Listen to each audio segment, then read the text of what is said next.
So, onward to the next thing. Jeffrey, would you like to usher us in? Sure, this past Friday, March 3rd, was De La Soul Day. All of De La Soul's discography was available for the first time on streaming platforms. Hopefully, you checked it out. Hopefully, you bought some vinyl. If you are interested in De La Soul, one of the psychedelic hip hop groups of the late 80s, early 90s, was their height of popularity. We listened to their debut album released on March 3rd in 1989. It is called 3 Feet High and Rising. It's 24 tracks, a bunch of skits and little interlude things. It's about 67 minutes long, a little over an hour long. Produced entirely by Prince Paul, who was their De La Soul's main collaborator for their first 3 albums. Fun fact, De La Soul, bringing in a different energy into hip hop, bringing a Long Island style, bringing kind of like a kid high school type of thing in because they're all so young. Maceo was 18 when this was released, so he was younger when recording. Paz was 19. Trugoy, who passed away a couple weeks ago, was 20, and Prince Paul was 21 when this was released. So these are a bunch of teenagers basically working on this record. It's a very cool record. It's a ton of samples, including artists such as Steely Dan, Hall & Oates, Billy Joel, Funkadelic, Kraftwerk, Wilson Pickett, The Turtles, Isley Brothers, Benny King, War, Steve Miller, Johnny Cash, Led Zeppelin, Otis Redding, Average White Band. The list just goes on and on. Yeah, and that's kind of maybe why they hadn't had anything released until this point, because there was so much sample clearance issues, and they didn't want to alter their songs and go back and re-record things or change up the beats. So it's out now. What do you guys think about this record? I personally was never big into De La Soul. I listened to their whole thing when they released it as a free download years and years ago. But it's not something I go to regularly, but I enjoyed listening to this. Yeah, I would say about the same. Yeah, I mean, my immediate sort of reach when it comes to hip hop, for people who are longtime listeners of the podcast know that whenever I reach for hip hop, my tendencies are much more along the lines of the Nas, Notorious B.I.G., Wu-Tang, Mobb Deep, all that kind of stuff. This was an interesting listen for me. De La Soul was a blind spot. And I really do think that it kind of is in part because of the fact that the music was so unavailable for such a long time. You know what I mean? It was like, because ultimately it was owned by Tommy Boy Records initially, and then the catalog got sold to Warner Brothers Music, and they didn't really do anything with that. Then it went back to Tommy Boy Records, and some time ago it was a whole thing where like, oh, it's coming back to streaming. Oh, that's cool. And then De La Soul had posted some news that basically said, yeah, the cut is 90-10. Meaning Tommy Boy Records would get 10 or 90% of the profits, and De La Soul would get, yeah. So it was a crap deal. It ended up being sold again, and that's why we have it today. But I think that was like a big factor as to why I probably never really listened to De La Soul. But to be fair, I'm not a huge Tribe Called Quest guy either, and they were all part of what was it called? Like the Native Tongues. Thank you very much. Native Tongues with Queen Latifah. It was a whole group of people that were involved in Jungle that. Brothers. Jungle Brothers. I have a couple. Black Sheep. Yeah, that's pretty much it. Yeah. Anyway, point being, it was just never really totally my style of hip hop. But I came to find that through listening to this album that I do enjoy, in the sense that if you consider sort of where they sit as far as hip hop goes. This album was kind of labeled as hip hop hippies, which I think was kind of a thing that they really didn't like, which is why the next album is De La Soul is Dead, right? Is the name of the record. It has the Dead Daisy on it. Like I said, it's not really my cup of tea, but then you come to realize that it is sort of that darkness and light thing, that sort of contrast that you get in hip hop. So although it is not really there as a first reach for me, I respect it completely, and I did enjoy the record. I found it to be a good listen. I am a giant Tribe Called Quest fan. I love De La Soul. This De La Soul was introduced to me even before Tribe Called Quest was. I believe this is NCAA 2008. Had Me, Myself, and I on the soundtrack for the football game. So I played that football game and got introduced to the song and was like, what's this band? What's it all about? And could not really find a lot of information on it as to why. Obviously, the Gorillaz came out, and you're like, oh, okay, that's that, okay. And you make the connections there. But This record is my bread and butter. I really, really like this kind of hip hop. This is what I really go for. I like that a lot of the songs aren't in the conventional what you would be like hearing at the time. There's a lot of funny wordplay that's like normal everyday life. I'm gonna even bring it back to like Brian Wilson kind of songwriting, where you're writing about really basic things that are going on in your day to day. And these being like young 19-year-olds, they're singing about things that they think are funny. And I really think that it resonates in a lot of ways. Also, the sampling on this record is top tier. It makes it fun and entertaining for me because all the songs are really groovy and they have things in it that make you laugh and smile, and it's done so well, and it melds into this kind of like junky kind of feel where it's like loopy, and like the Steely Dan sample is like slaggy and off tempo, and it's really, really groovy, and it feels with the vibe of the record. And it's my thing. I really enjoy this. Yeah, this was kind of like the dark ages of sample clearance, because 1989, 88 and 89, you had this record, you had Paul's Boutique by the Beastie Boys, which is billions of samples. You have the Public Enemy records, which were billions of samples. And it's kind of like the last time you could get away with like cut, collage it all together. But clearly it wasn't legal, and that's why they were held up for so many years. I particularly enjoy the fact that the humor and the references on this album are, and De La Soul's larger discography is so like insular, and it's like the jokes they have with each other or their friend group, references that an outsider is like, what? You have to go on Rap Genius to like find the meaning of all these things. Well, like, what are they even talking about? This week we're like, because I'm blasting it in the car, and Mike knows if I'm listening to a record on the morning, it means I really like it, that we're going to talk about. And I'm listening to this record, and we're listening to Jennifer Taught Me. And Mike's like, what is like a Jenny though? And I'm like, oh, a Jenny's like a girl, you know, like a babe, like a Betty. And he's like, oh, and you know, like I'm like, and this is like that, and that's this, and there's like slang that goes along with the entire insular jokes on jokes on jokes. Yeah, And the skits are so weird. yeah. But they're funny because they're like goofy. It's like the kind of things you would record with your friends if you were 19 years old. Yeah, like and game show shit. But it's so fun, you know. It's so fun to listen to, you know, and like all the other things that would come afterwards, like your Illmatics and the Infamous and stuff like that, which is much more dark and brooding and sort of that cold sort of thing. This just feels so light and fun, and you can hear that they're having fun while they're recording this record. Is this like the first hip hop like thematic skit through a record? It might be one of the first. I think ones it is possibly the first that has goes kind of continuous references to the skits. right. Like I mean, like and everybody would do this in the night, like those Eminem records that have all like like they go from albums, like you know, different same people. But Notorious B.I.G. would go on to do that stuff too, right? Kanye West, Wu-Tang. I love the one where he's like, I wish my cousin Ned was here. He knows these kind of things. It's like flips out. I just like that. That makes me like. Although some of the skits are long too. Some of them are like they're not really skits. They're kind of like a minute and a half, 2 minute long joke songs. Yeah. Transmitting live from Mars, which is the Turtles song with the French instructions. Oh to my do God, something. dude! Do you know how much they got sued for by the Turtles? Turtles like a By shit the ton. fucking Turtles. $2.5 million. That was in 1991. So whatever the inflation this is isn't on a that. sample of the one Turtle song people know. This is just another Turtle song. Yeah. And they had cleared so much of the samples on this album already before that even happened.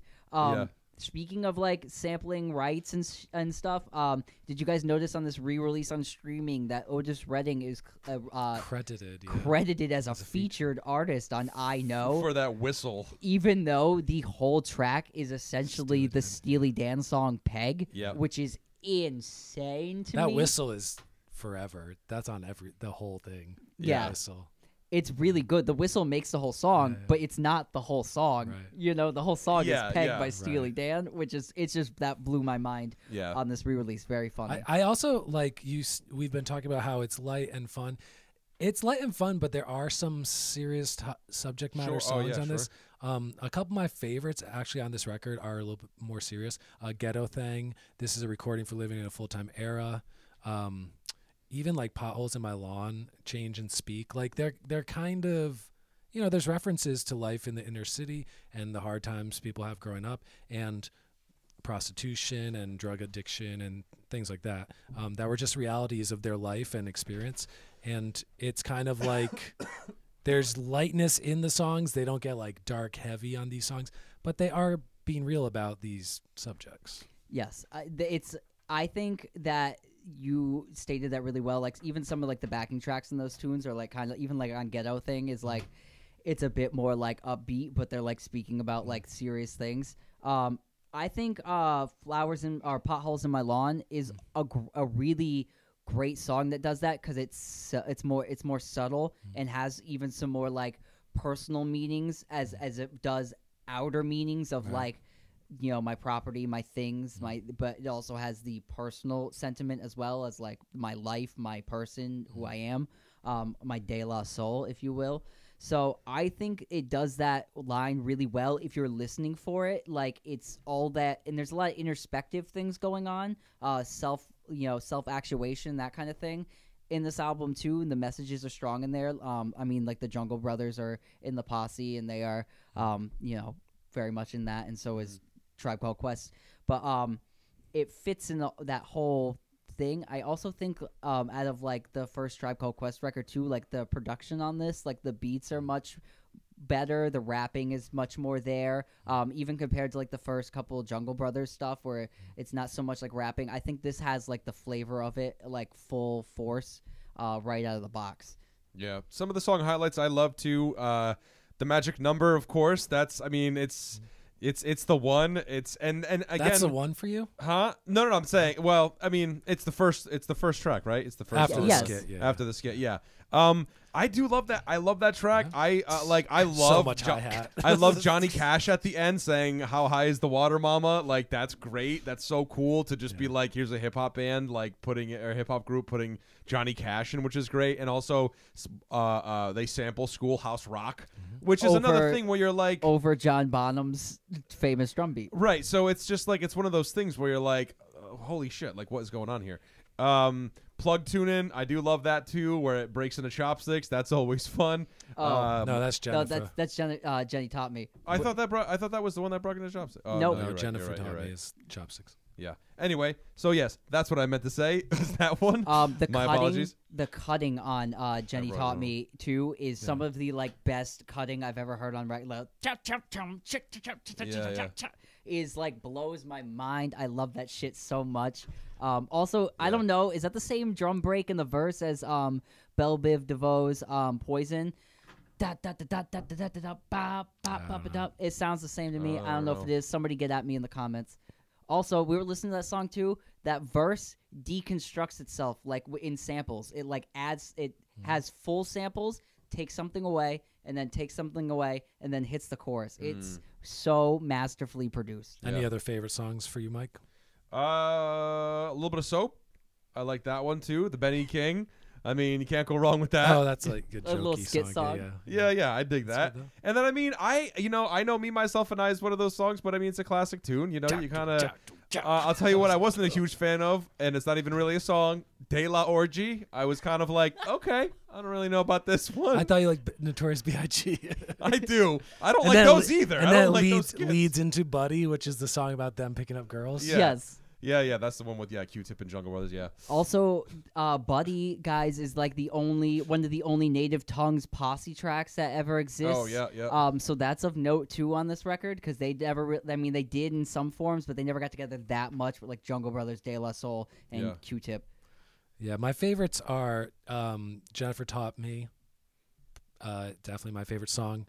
I Know, which is the Steely Dan sample song. Say No Go, which is the Hall & Oates sample song. Oh yeah. Ghetto Thing, which, like I said, is one of the more gritty tracks. And this is a recording for Living in a Full-Time Era, which has some kind of weird, like, dark synth thing going on in the background. But yeah, those are my 5 favorite. But I loved this whole album. Like, after listening to it and listening to it and listening to it and, like, giving myself over to, like, you don't typically listen to this, but, like, just listen to it a 4th time.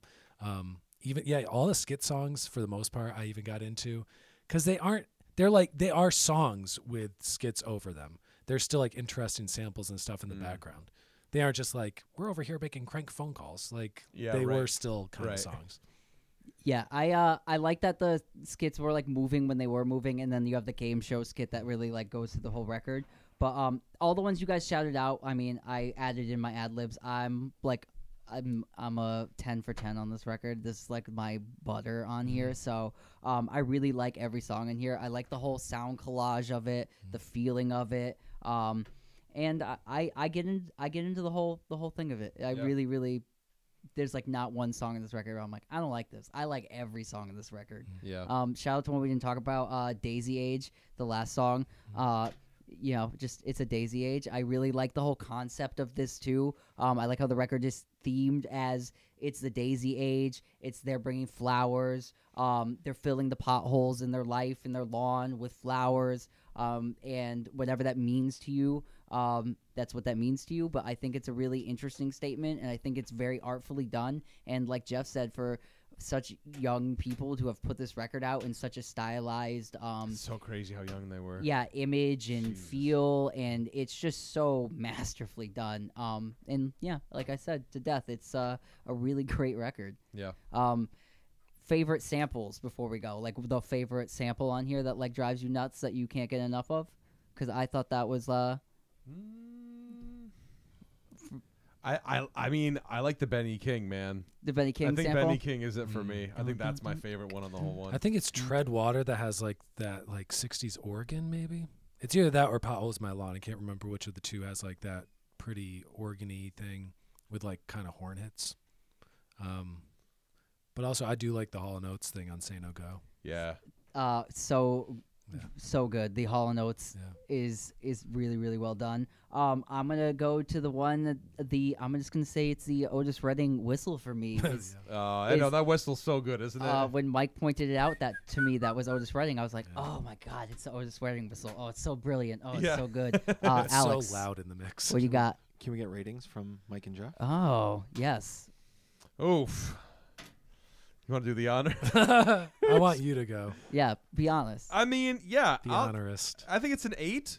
Yeah. I think it's an 8. I think it proves its worth every time you listen to it. Sure, it's not the first thing that I reach for, but as far as hip hop albums go and the influence that it had and kind of like where it sits between the birth of hip hop and then where hip hop would go in the 90s, it's an 8 for me.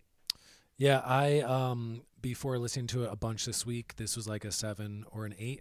After listening to it a bunch today on a nice sunny day, this is a 9 for me. Yeah. Yeah. So we have an 8, a 9, and I'm going to go 10 on this 10. one. Oh my God, is this 2 consecutive? No. Well, this is a classic. This is a classic It is a release, so classic. I guess It's it a doesn't classic. like account as much for And that. I can't wait to listen to De La Soul is Dead again, Blue Mind Stay again, Stakes is High again. Those are the first 4 are the ones that I enjoy the most. Yeah.